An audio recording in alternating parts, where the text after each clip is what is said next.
जी बिल्कुल, सबसे पहले तो दरिया रावी की सूरत जान लेते हैं। दरिया रावी में इस वक्त जसर के मुकाम पर 69,000 क्यूसिक का पानी जो है वो गुजर रहा है और इसके साथ ही शादरा के मुकाम पर 67,000 का पानी क्यूसिक का पानी जो है वो गुजर रहा है। अब इस वक्त क्योंकि जसर में सूरत हाल जो है वो नॉर्मल है, लेकिन दीगर दरियाओं की अगर बात की जाए तो आज ही गवर्नमेंट ऑफ पाकिस्तान की तरफ से एक अहम नोटिफिकेशन जो है वो जारी किया गया और ऐलान किया गया कि भारत की तरफ से उनको इत्तला मौसूल हुई है कि वो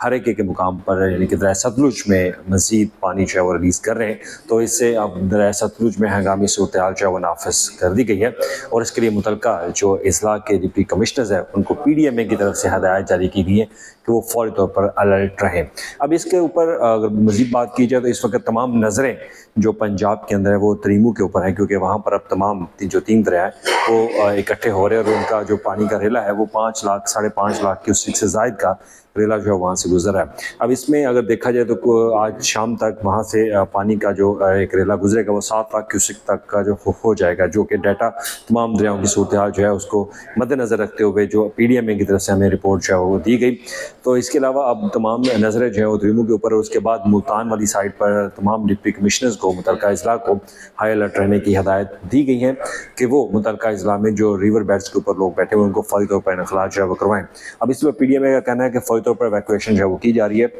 और जो रिवर बेड के ऊपर लोग बैठे हुए हैं उनका फौरी तौर पर अखराज जो है वो भी उनको जो है वो कर दिया गया है, लेकिन इस पर मज़ीद सूरत हाल जो है वो गंभीर हो सकती है क्योंकि अब मुकम्मल तौर पर पानी जो है वो अब तरीमू की तरफ है। तरीमू के बाद जो है वो पंजनद में ये पानी जो है वो फिर दरिया सिंध के अंदर जो है वो दाखिल हो जाएगा, लेकिन उस वक्त तक इस पानी की जो तादाद है वो बहुत ज़्यादा होगी क्योंकि 7.5 लाख क्यूसेक का रेला जो है वो होगा। लेकिन इंतहाई अहम इशू अब ये है कि दरिया सतलुज में दोबारा से इंडिया ने पानी छोड़ने की तलाश है वो दे दी है और इसके लिए मुतलका डिप्टी कमिश्नर्स को आगाह किया गया कि वहाँ पर मज़ीद हाई दर्जे का सैलाब जो है हाई लेवल का वो गुजरेगा, रेला गुजरेगा, तो उससे मज़ीद जो मुतलका मलहिका गाँव है वो ज़ेर-ए-आब आ सकते हैं। जी।